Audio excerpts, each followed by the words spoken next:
Nous sommes dimanche 24 novembre, vous êtes sur RTI 1, merci de nous rejoindre dans ce 13h.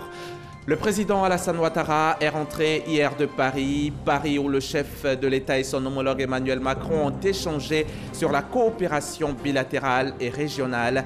Avant de se rendre en France, le président de la République a pris part en Allemagne à la conférence du G20 pour la promotion de l'investissement privé en Afrique. Le vice-président de la République, Daniel Kablan-Duncan, lui a échangé hier samedi avec le directeur régional du Programme alimentaire mondial et une délégation du Centre d'excellence de lutte contre la faim et la malnutrition de Chine. Au centre des échanges, le renforcement de la coopération entre la Côte d'Ivoire et ses institutions. En Guinée-Bissau, 760 000 électeurs inscrits sont appelés aux urnes ce dimanche pour l'élection présidentielle. 12 candidats sont en lice, parmi eux le président sortant, José Mario Vaz, en tant qu'indépendant. Les bureaux de vote ont ouvert depuis 7 h ce matin et ce jusqu'à 17 h. Un scrutin censé tourner la page des crises politiques.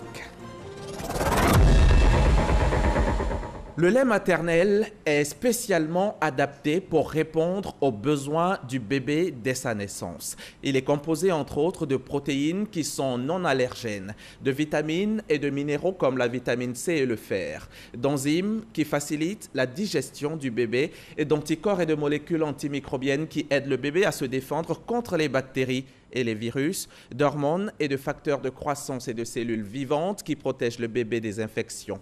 Que de bienfaits pour le bébé, mais aussi pour la mère. Docteur Patricia Ngoran-Tekli est en campagne pour la promotion du lait maternel. Elle est coordonnatrice du Conseil national pour la nutrition, l'alimentation et le développement de la petite enfance. Nous l'avons invitée sur notre plateau pour en parler.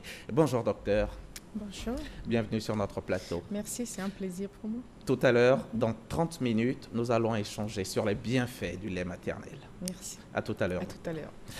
Je vous le disais en titre, le président Alassane Ouattara est rentré hier après-midi de Paris, la capitale française.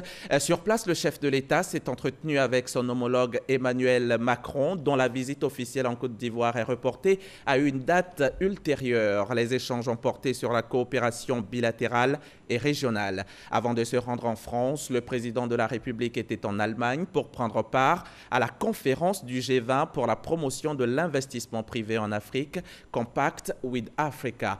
La Côte d'Ivoire a signé 3 accords avec l'Allemagne. Je vous propose d'écouter le chef de l'État. Il s'est exprimé dès sa descente d'avion. Je viens d'effectuer une mission qui m'a conduit à Berlin et ensuite à Paris. À Berlin, j'ai pris part à l'invitation de la chancelière allemande, Angela Merkel, à la 3e édition de la conférence du G20 du Compact with Africa. Il s'agit d'une initiative lancée sous la présidence allemande du G20 en 2017 pour promouvoir les investissements privés en Afrique, notamment dans le secteur des infrastructures.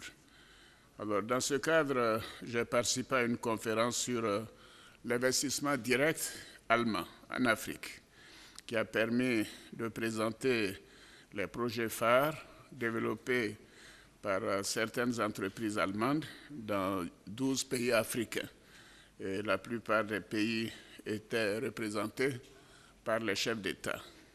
J'ai pu ainsi évoquer le projet d'assainissement et de drainage des eaux fluviales qui sera mis en œuvre par l'entreprise allemande Goff grâce à un financement de la banque allemande KfW avec l'appui du gouvernement ivoirien.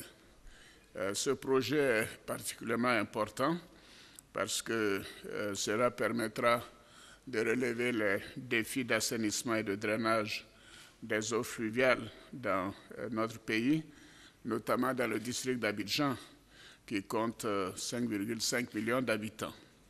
Et ce projet permet ainsi à notre pays d'être mieux outillé pour faire face aux inondations de plus en plus fréquentes et qui résultent bien sûr du changement climatique. Alors, lors de mon intervention, j'ai salué les résultats positifs déjà enregistrés depuis la mise en œuvre de la coopération directe entre l'Allemagne et les pays africains, membres du Compact with Africa, et j'ai appelé au renforcement de cette coopération. Je parle de coopération directe parce que, comme vous le savez, l'Allemagne contribue via l'Union européenne au financement de nombreux projets en Côte d'Ivoire. Alors, dans ce cadre de la coopération directe, je me félicite des 3 importants accords qui ont été signés au cours de cette visite à Berlin. Le premier concerne un appui budgétaire de 100 millions d'euros accordé par l'Allemagne. La seconde porte sur la mobilisation d'un financement de 500 millions d'euros auprès de la banque AFW, IPEX, destiné à financer 2 projets à réaliser par l'entreprise allemande Goff et du renforcement aussi des capacités de notre génie militaire. Enfin, le 3e accord est relatif à l'installation d'une représentation commerciale allemande, donc en Côte d'Ivoire. Alors, nous avons eu une séance plénière et au cours de cette séance plénière de la conférence du G20 Compact, with Africa, j'ai indiqué que la Côte d'Ivoire continue de poursuivre les réformes initiées dans les 3 domaines retenus dans le cadre du Compact avec l'Afrique, à savoir le cadre macroéconomique, le climat des affaires et le financement.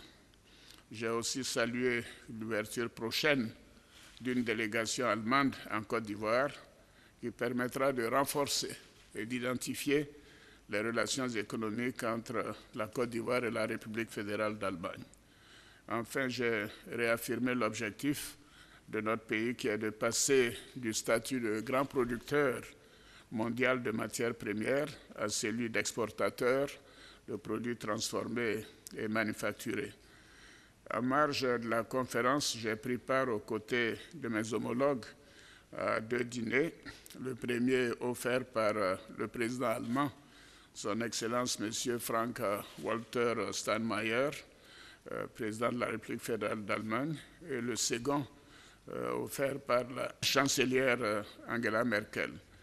Nous avons, au cours de ces dîners, fait un tour d'horizon des relations entre l'Allemagne et les pays membres du G20 Compact avec l'Afrique, ainsi que la coopération bilatérale entre l'Allemagne et la Côte d'Ivoire. Et nous avons parlé de coopération régionale également, de lutte contre le terrorisme et la nécessité pour les organisations internationales de tenir compte du poids de la lutte contre le terrorisme dans le budget de nos pays.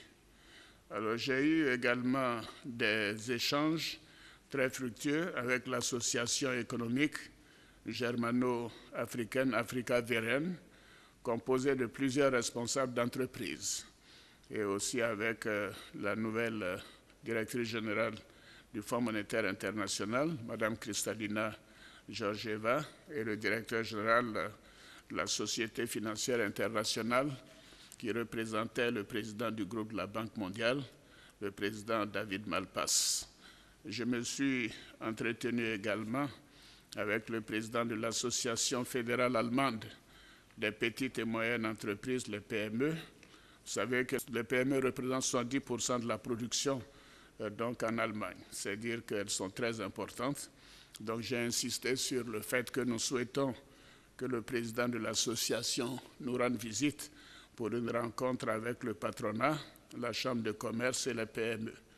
J'ai rencontré aussi l'ancien président de la République fédérale d'Allemagne, Horst Kohler, qui a été directeur général du Fonds monétaire international, ainsi que notre compatriote, notre jeune frère, Salomon Kalou, qui évolue actuellement dans le championnat allemand de football professionnel. Alors, au terme de ma visite en Allemagne, je me suis rendu à Paris, où j'ai eu un entretien en tête-à-tête avec le président Macron le jeudi 21 novembre. Et nos échanges ont porté sur les relations bilatérales, mais aussi sur les questions régionales et internationales, notamment la lutte contre le terrorisme dans le Sahel. Nous avons aussi évoqué sa prochaine visite dans notre pays, qui aura lieu en décembre, et nous nous concerterons la semaine prochaine pour arrêter une date définitive. Vous écoutiez le président Alassane Ouattara de retour de Paris en France. C'était hier après-midi à l'aéroport de Port-Bouët. Et c'est sans répit que pour le président de la République, à peine rentré, que le travail a repris. Le chef de l'État a accordé une audience au ministre français de l'Agriculture et de l'Alimentation qui est à Abidjan dans le cadre du Salon de l'Agriculture et des Ressources animales. Viviane Haïm. La France, invitée d'honneur du Sahara 2019, le Salon de l'Agriculture et des Ressources animales d'Abidjan, le ministre français de l'Agriculture et de l'Alimentation, qui représente le gouvernement français à cet événement, a été reçu par le président de la République Alassane Ouattara à son retour à Abidjan ce samedi soir. Le ministre français a remercié le chef de l'État ivoirien pour l'honneur fait à son pays. Il a réaffirmé la solidité des liens entre la France et la Côte d'Ivoire et a salué le dynamisme de la coopération entre les deux pays dans le domaine agricole. Et à l'occasion de ce Sahara où la France a été l'invité d'honneur. Pour la France, ça a été un moment passionnant et exceptionnel. Plus de 40 entreprises, tous les services du ministère réunis, tous les secteurs de l'agroalimentaire, la recherche, le développement, la formation. Et tout cela fait qu'aujourd'hui, les relations qu'entretiennent la Côte d'Ivoire et la France au niveau politique et diplomatique, l'excellente relation entre nos deux présidents, le président Ouattara et le président Macron, mais le travail que nous menons dans le domaine de l'agriculture et de l'agroalimentaire à l'occasion de ce Sahara est vraiment formidable. Ces relations sont fortes, elles sont solides, elles ne bougeront pas. Et ensemble, nous sommes en train de travailler sur l'évolution de notre agriculture.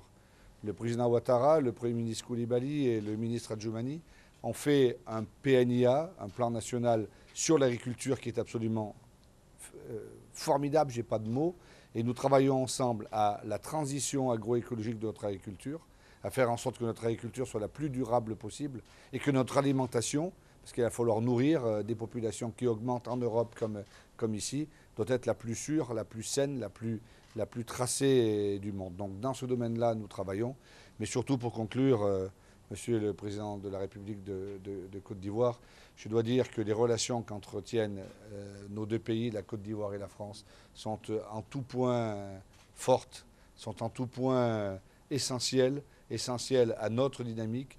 Vous savez, cette histoire, elle est forte, cette histoire, elle est longue, cette histoire, elle ne peut pas bouger. Et lorsque les relations sont fortes, sont amicales, lorsque les relations sont librement consenties au sens de co-construction, on ne peut que réussir. Après l'entretien avec le chef de l'État ivoirien, le ministre français devait regagner son pays. Et le Salon de l'Agriculture et des Ressources animales, édition 2019, justement, bat son plein à l'espace Sahara, non loin de l'aéroport Félix Houphouët-Boigny d'Abidjan. Ce dimanche, le salon et le Sahara Market sont ouverts au public depuis 9h et ce jusqu'à 19h, sans oublier les nocturnes du Sahara Village meublé de concerts et d'animations. C'est de 19h à 22h. Cette édition 2019 du Sahara a pour thème agriculture intelligente et innovation technologique. Quelle perspective pour l'agriculture africaine? Pendant 10 jours, les acteurs du monde agricole d'Afrique et d'Europe vont tenter de valoriser et promouvoir les richesses du secteur agricole. La question était au centre d'une conférence de haut niveau, conférence à laquelle a assisté notre reporter Noël Niagno. Continuer à faire l'agriculture comme par le passé n'est pas la solution, n'est plus la solution. Il faut donc innover. Il faut innover. Voilà l'espoir de l'agriculture africaine en général et de celle de la Côte d'Ivoire en particulier, parce que les défis à relever sont vitaux. La productivité agricole africaine reste encore faible par rapport à celle des autres régions du monde. Un Africain sur 4 souffre encore aujourd'hui de sous-alimentation contre une personne sur 9 pour le monde entier. Si rien n'est fait, la situation alimentaire insuffisante de l'Afrique risque de s'accentuer dans les prochaines décennies pour diverses raisons, dont les principales sont la croissance démographique galopante en Afrique, les changements climatiques qui, en s'amplifiant, mettent en péril la culture et la production animale et augmentent le défi de la sécurité alimentaire. On comprend la pertinence du thème du Sahara 2019. Agriculture intelligente et innovation technologie a l'effet d'offrir à cette agriculture des perspectives. Comment s'y prendre? La FAO, à travers son sous-directeur régional pour l'Afrique, conférencier à l'occasion de cette rencontre de haut niveau, s'est voulu très explicite sur l'accès aux technologies et aux innovations. Quand il s'agit de technologie et d'innovation, le manque de connaissances ne peut pas nous servir d'excuse pour maintenir l'agriculture à un niveau aussi bas en Afrique. Il y a beaucoup de connaissances techniques et technologiques. De façon générale, la FAO a fait en sorte de répondre aux problèmes pratiques, mais la FAO ne peut agir que si et seulement si les pays sont engagés à adopter les technologies et appliquer les connaissances et les innovations. Une opportunité à saisir pour réussir la mise sur orbite de la digitalisation de l'agriculture africaine. Autre temps fort de cette conférence, la remise des prix Castel avec la récompense de 3 lauréates du Burkina Faso, du Cameroun et de la Côte d'Ivoire pour les perspectives qu'offrent leurs différents projets. Le Sahara, c'est une plateforme d'échange et de partage d'expériences.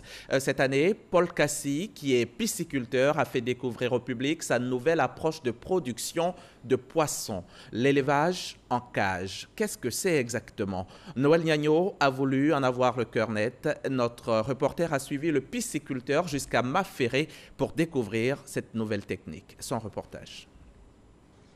Maféré. Nous sommes dans le sud Komoui, à plus de 140 km d'Abidjan, la capitale économique, et à 27 d'Aboisseau, son chef-lieu de région. Ici réside Paul Bakassi, aménagiste piscicole, l'élu du Sud Komoui pour le Sahara 2019 avec le modèle piscicole intensif. Le système traditionnel faisait un empoisonnement de 2 poissons au mètre carré. Alors, avec ce système, il faut produire beaucoup à partir de petites surfaces. Nous avons par exemple cet étang qui fait 1000 mètres carrés de superficie, dans lesquels nous pouvons placer plus de 5 cages qui prennent chacune 1000 poissons. À l'origine de ce modèle, la résolution de 2 équations, la rareté des espaces et celle de la main-d'œuvre. On n'a pas besoin d'un grand nombre d'employés. 2 personnes peuvent manipuler plus de 20 cages sur un site. Aujourd'hui, nous sommes confrontés à un problème de terre. Il n'y a pas suffisamment de terre. Donc, on ne va plus faire les aménagements traditionnels où on aménage sur de grandes superficies et puis, en fin de compte, on ne produit que très peu. À la clé, des avantages. Au niveau de la manipulation des poissons, il est aisé puisque les poissons sont en cage. Donc, les poissons ne subissent pas tout le stress lié à la pêche, à la seine et autre manipulation qui est liée à l'activité piscicole. Donc, les pêches de contrôle, le nourrissage, les récoltes même sont faciles. Il suffit de soulever la cage et on prend la quantité de poissons voulue. Une innovation qui s'inscrit certainement en droite ligne du thème de cette édition. Agriculture intelligente et innovation technologique. Quelle perspective pour l'agriculture africaine? L'élevage en cage, nouvelle technique signée Paul Bakassi, reportage de Noël Gnagno à revoir sur tous nos réseaux sociaux. À côté de ce Sahara qui a lieu jusqu'au 1er décembre prochain, plusieurs dizaines d'acteurs de la filière anacarde en provenance d'une douzaine de pays africains sont formés ici à Abidjan par la coopération allemande. Une formation au programme MTP qui porte entre autres sur les techniques à utiliser sur toute la chaîne de valeur du cajou. Le reportage de Nadia Eja et Jean-Jacques Kouaméala. Des certificats pour valider ces 7 mois de formation reçus dans le programme des maîtres formateurs du cajou MTP. La formation a été très enrichissante parce que nous avons abordé un peu tous les volets de l'anacarde. Nous sommes partis de la production, des champs, des techniques de greffage, de surgreffage, pour arriver à la transformation. Donc après le volet technique, il y a la partie concernant le renforcement des capacités même de la personne elle-même. C'est-à-dire la capacité à toute personne, face à une situation, de pouvoir bien se comporter. Ces nouveaux diplômés, issus d'une dizaine de pays africains, comptent exploiter cette expérience au bénéfice de leur région. Entrer dans mon pays, comme je suis dans une structure de recherche, je vais mettre ceci en application en transmettant les compétences reçues auprès de la population. Je vais faire la promotion du cajou encore et encore. Vous savez, je fais une allergie aux noix, mais avec le cajou, je n'ai pas de réaction allergique. Pour moi, c'est un plus. J'ai vu les bénéfices nutritionnels. Initié par la coopération allemande, Le MTP se veut être un intrant pour le développement du secteur cajou en Afrique. Cette filière jeune a besoin des experts dans tout le domaine. Alors c'est ce qu'on a fait ici. La formation est l'aspect clé pour relever tous les défis dans la filière. Cette 9e édition a enregistré 80 nouveaux diplômés, faisant passer le nombre à environ 760 depuis la première édition en 2014. Le délégué régional du Conseil Café-Cacao de la région de Lamé et de l'Agné-Bitiassa, lui, a initié une tournée d'information et de sensibilisation des acteurs de la commercialisation intérieure du cacao. Après la ville d'Adzopé, première étape de cette tournée, le délégué régional se rendra dans les départements d'Agboville, d'Akopé et de Yakassé à Tobrou. Le point avec Grace Kando dans nos prochains journaux. On va parler emploi jeune. En 2017, le ministère de la Promotion de la Jeunesse et de l'Emploi des Jeunes, à travers le Bureau de la coordination Programme Emploi, a procédé à une signature de convention avec l'Assemblée des régions et districts de Côte d'Ivoire. À un an de la fin de ce programme, 8000 jeunes ont bénéficié de travaux à haute intensité de main-d'œuvre et d'entrepreneuriat pour un montant de 6 milliards 200 millions de francs CFA. Cheikh Koné Aboubakar. Pour la phase pilote du projet, 10 régions ont été retenues, notamment les conseils régionaux de l'Agné-Bitiassa, de la Bagoué, du Kabadougou, de la Mé, de San Pedro et du district de Yamoussoukro. Sur un objectif initial de 3000 jeunes, ce sont au total 8450 jeunes qui ont bénéficié d'activités d'apprentissage, de travaux à haute intensité, de main-d'œuvre et d'entrepreneuriat pour un montant global de 6,2 milliards de francs CFA. On peut dire d'un projet pilote, et comme le bilan semble positif, je pense qu'il faut plutôt que nous fassions, en tant que président de la RDCI, faire le plaidoyer pour qu'on passe à échelle. Nous sommes en 10 régions pour que l'ensemble des régions également puissent demain bénéficier de ce projet. Bilan satisfaisant pour la Banque mondiale et le ministère de la Promotion de la Jeunesse et de l'Emploi. Toutefois, des enseignements à tirer dans ce bilan à mi-parcours. Donc il faut renforcer les régions dans leur rôle en matière d'insertion des jeunes à l'échelle des régions. Donc c'est le premier enseignement qu'il faut tirer. Et ensuite, nous retenons aussi qu'il faut une mutualisation des différentes approches sur l'insertion des jeunes à l'échelle des régions. C'est aussi l'un des enseignements à tirer. Et puis, au niveau du ministère, dans le cadre du programme social du gouvernement, nous viendrons en soutien aux actions qui sont déjà menées par ces régions.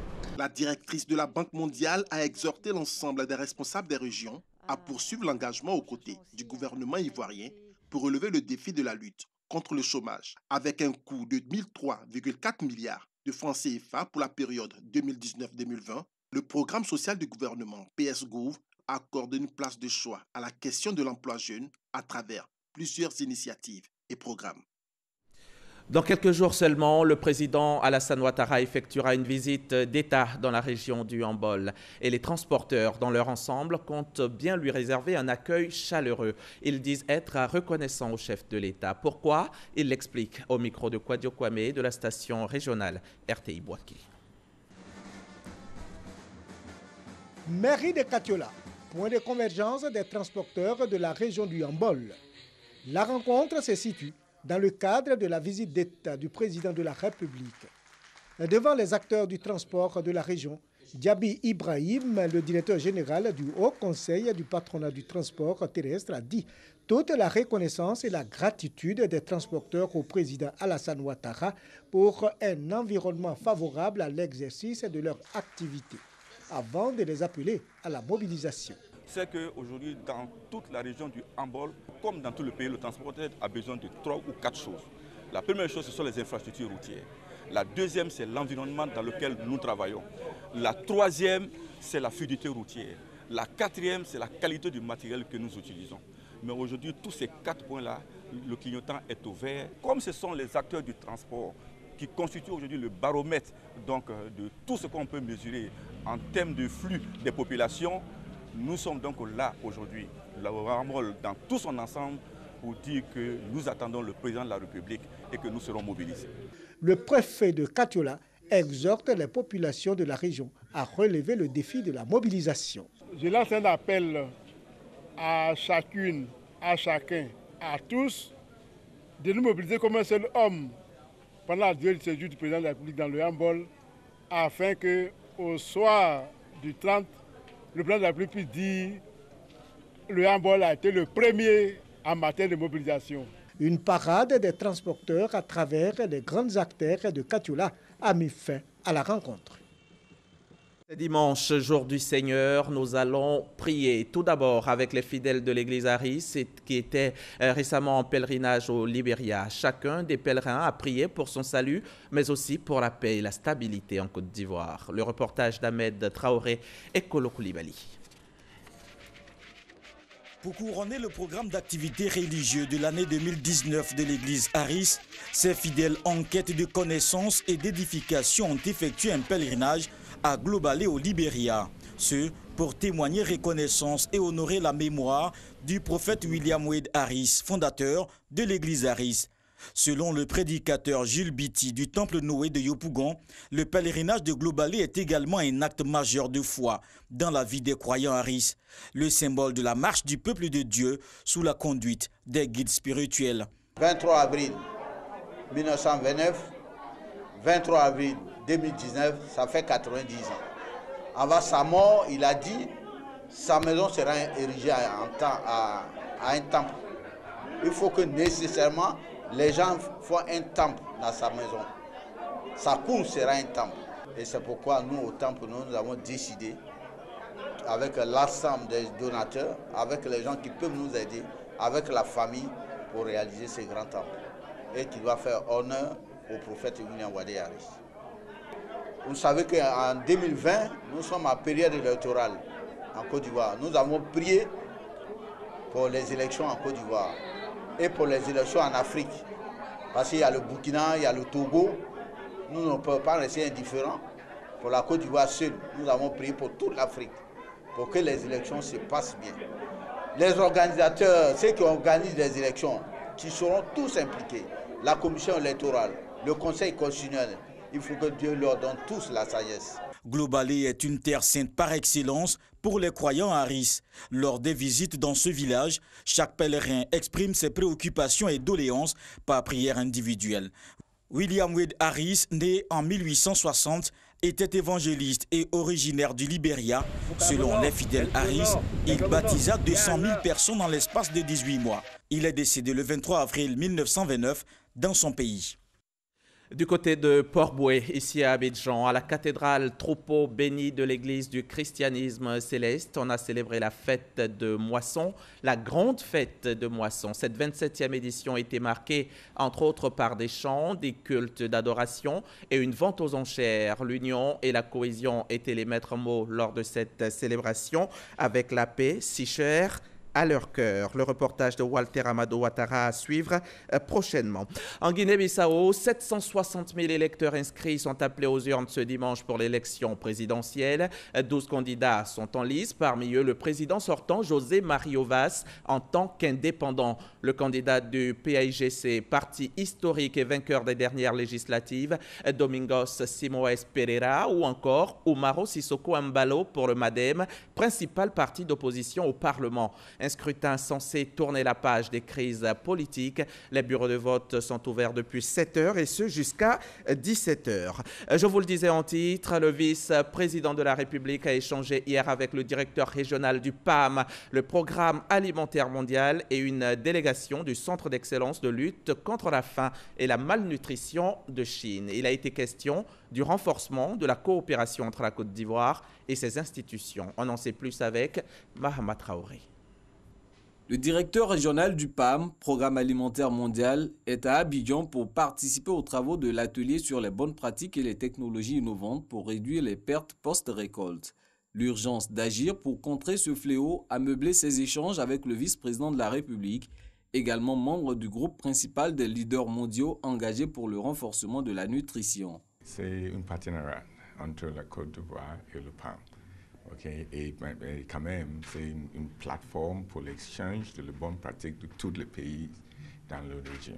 La Chine, elle, a fait chuter son taux de perte post-récolte de 30 à 6%. Ce, grâce à une politique stratégique menée par son Centre d'excellence de lutte contre la faim et la malnutrition.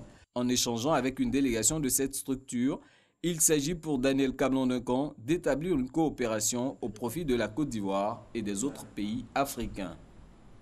Et c'est la transition toute trouvée pour nous conduire au magazine du dimanche. Notre invitée est Dr Patricia Ngoron-Tekli. Elle nous a rejoint en plateau. Bienvenue, docteur. On va d'abord planter le décor avec cet élément vidéo, puis on revient pour l'entretien. 25,5%, c'est le taux de l'allaitement exclusif en Côte d'Ivoire. Malgré les efforts fournis par les pays d'Afrique de l'Ouest et du Centre, de nombreux enfants souffrent encore de malnutrition selon l'UNICEF. Pour relever ce taux d'allaitement exclusif au sein, l'État de Côte d'Ivoire fait de la lutte contre la malnutrition une priorité nationale. Et pour rendre cette lutte possible, un plan national multisectoriel de nutrition pour la période 2019-2021 d'un coût global de 5 milliards de francs CFA a été mis en place. Ce plan propose un ensemble d'activités regroupées en 7 axes stratégiques, dont une campagne de promotion des bonnes pratiques nutritionnelles et des mesures préventives. Une place de choix est accordée à la promotion, la protection et au soutien à l'allaitement. Le vice-président Daniel Cablon-Duncan a lui-même procédé au lancement de cette campagne le 14 novembre dernier. L'objectif du gouvernement est de relever le taux de l'allaitement maternel en Côte d'Ivoire à 50 voire 70% les années à venir. Alors docteur, c'est quoi l'allaitement? L'allaitement, j'allais dire, oui, allez-y. C'est l'action d'allaiter.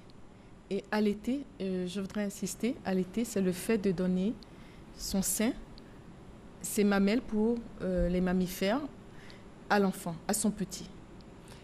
On n'a donc plus besoin d'ajouter maternel, allaitement maternel, comme on avait l'habitude de l'entendre. L'allaitement, tout simplement, signifie donner le sein. Oui, on n'a pas besoin de rajouter l'allaitement maternel. Ça laisse une porte ouverte. Si nous disons allaitement maternel, c'est qu'il existe quelque chose d'autre, allaitement artificiel. Or, c'est pas faux. Et or, c'est faux. Il n'y a pas d'allaitement artificiel. C'est seulement l'allaitement qu'il faut retenir, ne plus rajouter maternel. Et c'est quoi les recommandations internationales? Et s'il y a des directives nationales également? Oui, les recommandations, moi je parlerai plutôt des directives nationales parce qu'on s'inspire des recommandations internationales, on en fait des directives nationales. D'accord. Et la directive nationale, c'est d'allaiter son petit, le bébé, le nourrisson, dès la première heure de vie, dès l'instant où l'enfant vit, dans l'heure qui suit, il doit être allaité. Il doit être mis au sein. Et nous devons l'allaiter comme ça jusqu'à 6 mois. 6 mois, on dit l'allaitement exclusif parce que nous ne voulons pas rajouter autre chose que le lait de sa mère. Pas d'eau, pas de décoction, pas de lait végétal ou animal, pas de jus, rien que le lait de sa mère, pas d'eau. Et cela jusqu'à 2 ans et demi et même plus. Aujourd'hui, on demande même plus. Et il faudrait à partir de 6 mois compléter le lait de la mère avec des aliments adaptés à l'âge de l'enfant. Adapté, je dis bien, à partir de 6 mois, pas le plat familial, mais il doit être adapté progressivement à la maturation de l'enfant pour après rentrer dans le plat familial à 9 mois. Et quand vous dites pas d'eau, c'est bien parce que déjà dans le lait maternel, il y a plus de 80% d'eau. Exactement. Dans le lait de la mère, il y a 88% d'eau. C'est beaucoup. Alors, l'enfant n'a pas besoin d'eau. Si vous donnez de l'eau à l'enfant, d'abord qui n'a pas de valeur nutritive, vous réduisez la quantité que l'enfant doit prendre pour le lait maternel parce qu'il sera rassasié d'eau. Il ne va plus réclamer alors qu'il doit téter au moins entre 8 et 12 fois par jour, cet enfant. Donc, on n'a pas besoin de rajouter l'eau. Il y a assez d'eau dans le lait maternel. La mère, par contre, a besoin de boire de l'eau parce qu'elle a besoin de constituer le lait maternel qui est composé à 88% d'eau. D'accord. Mais quelle est la situation ici en Côte d'Ivoire, la situation de l'allaitement? Alors, ça me permet de corriger, si je peux, la présentation. Oui, tout à l'heure, j'ai entendu 25%. Non, on est à 23,5% le taux de l'allaitement exclusif. Hein. Exclusif, oui, mais l'allaitement en général, parce que je sais que toutes les femmes en Côte d'Ivoire, il y en a elles toutes quand même qui donnent le sein. Oui, c'est pour ça que je voulais bien préciser l'allaitement exclusif. Sinon, à plus de 97%, les femmes allaitent. Ça, c'est une chance pour nous. Mais comment allaiter exclusivement, donner toutes les chances à l'enfant de recevoir tous les avantages qu'offre le lait maternel, c'est de ça qu'il s'agit. C'est ça le défi. Exact. De pouvoir aller exclusivement sans rien donner à l'enfant. Et à ce niveau-là, on est bon dernier en Afrique, hein, avec à peu près 25%. Alors, on est parmi les derniers pays, bien sûr, qui ont des taux très bas. Et donc le défi pour nous, c'est de le relever. Il faudrait dire que le gouvernement a fait d'énormes efforts. Il faut le reconnaître, on était à 6% en 2006, on est passé à 12%, on est passé après en 2016 à 23,5%, et donc il faudrait passer à 50% en 2021. Voire 70, comme l'a dit l'élément de soutien. Les bienfaits de l'allaitement, ce sont lesquels? Avant que vous répondiez à cette question, je voudrais, si la réalisation le permet, de nous faire écouter ce message. J'ai été allaitée depuis ma naissance jusqu'à l'âge de 2 ans et demi. Regardez comme je suis belle et intelligente. Alors, docteur Tekli, quels sont les avantages Ça me fait sourire parce que la petite a tout dit. Quand je dis a tout dit, elle a dit je suis belle et intelligente. Parce qu'un enfant allaité, il n'y a que des avantages, tant pour l'enfant, pour la mère, pour la communauté et le pays. Je voudrais serrer comme ça les avantages. Et très rapidement, dites-nous très rapidement, pour l'enfant, oui. c'est l'aliment d'abord complet, le plus adapté à l'enfant. C'est une progéniture humaine.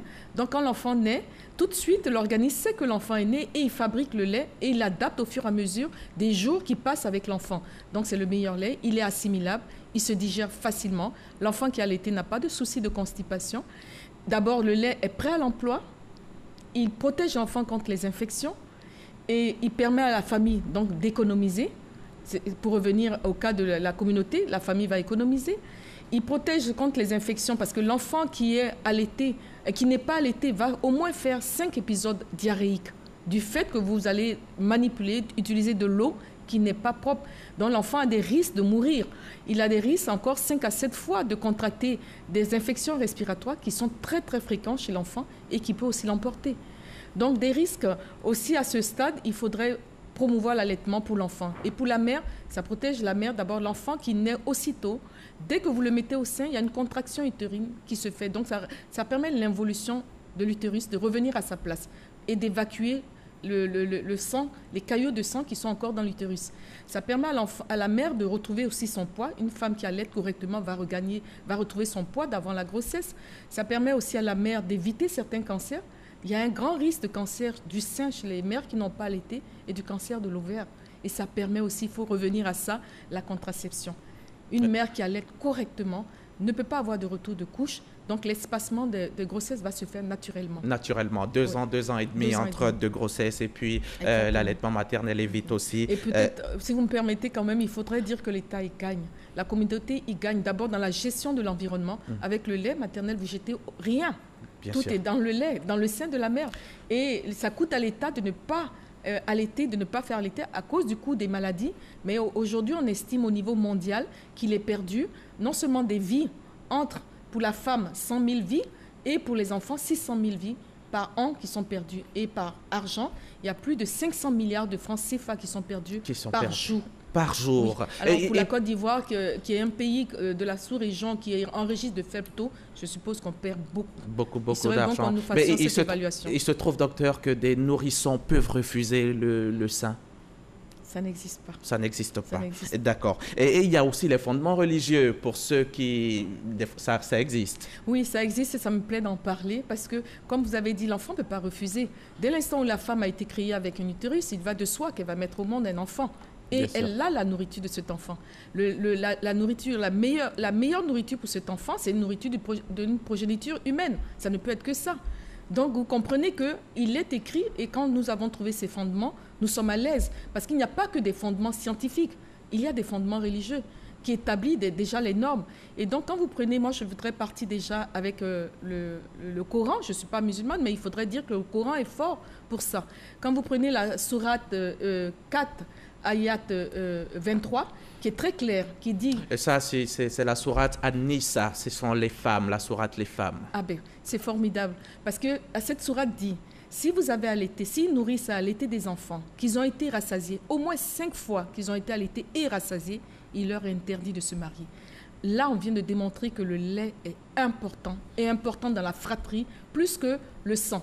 Et quand vous arrivez à cette même sourate, j'allais dire la sourate 2, ayat 223, qui dit que vous devez allaiter jusqu'à 2 ans et plus. Donc tout était écrit. Tout à fait, la sourate Al-Baqarah, ça c'est la sourate la vache. Et si vous me permettez, excusez-moi, je voulais revenir aussi à Job, Job 2 qui dit « J'ai trouvé 2 seins maternels où j'ai tété la vie ». La vie, c'est tous les avantages que le lait maternel peut donner à l'enfant. C'est vraiment la vie. La vie pour le départ, mais la vie pour l'adulte que nous sommes. Le mauvais départ se donne à la naissance. Si on a raté l'allaitement de l'enfant, on va payer les prix à l'âge adulte de toutes ces maladies chroniques. Tout à fait. Mais il y a une bouillie qui a inondé le marché en ce moment, qu'on appelle la Nango Baka. Vous savez ce que c'est? Oui, nous savons ce que c'est. Il y a des dangers? En effet, c'est important de travailler là-dessus. C'est important de stopper ce produit, cette promotion de ce produit qui est faite, parce qu'on a constaté des enfants malnutris sous la Nango Baka, surtout qu'on le donne avant l'âge de 6 mois, alors que les recommandations disent de ne rien donner jusqu'à 6 mois. Jusqu'à 6 mois. Et donc, ça pollue le marché. Docteur, il y a des femmes qui travaillent. Comment elles peuvent gérer ça? Est-ce qu'il y a la possibilité de conserver le lait maternel pour qu'elles rentrent le soir et le donner à l'enfant? Moi, je voulais rassurer les mères qui travaillent pour dire qu'en effet, votre lait, c'est le meilleur lait qu'il faut pour l'enfant. Donc, si les femmes travaillent, il faut qu'elles sachent qu'elles peuvent exprimer ce lait. Pas exprimer à l'heure où on doit partir au travail, il faut penser la veille déjà, faire l'expression du lait. Surtout que le lait se conserve à la température ambiante pendant 8 heures, se conserve au frigo 48 heures et même plus pendant plus de 8 jours, excusez-moi, si vous le gardez entre 0 et 4 degrés. Et il se congèle. Il se garde 6 mois à congelé. Et il y a aussi des femmes qui ont peur d'abîmer leur sein. Bon, alors moi je voudrais rassurer les mères. Le désir de la maternité, elle est énorme. Ce que l'enfant procure à une famille, à un foyer, c'est énorme. Ce n'est pas les seins. Le lait maternel, l'allaitement n'abîme pas les seins. Je pense que toute cette morphologie, tout ce qui se transforme chez la femme depuis la grossesse jusqu'à l'accouchement, il faut le voir dans ce sens. C'est une transformation globale. Bien sûr, quand le lait va monter, le sein va peser. Il y aura du lait. Ça aura un poids. Il faut soutenir ces seins. Malheureusement, dans nos traditions, c'est là qu'on aime attacher le pagne. On le serre bien sur la poitrine, comme si on voulait dire au sein, descends. Descends pendant qu'il pèse. Alors, c'est nous qui abîmons le sein. Le sein, il n'y a rien que des graisses et des sacs pour stocker le lait.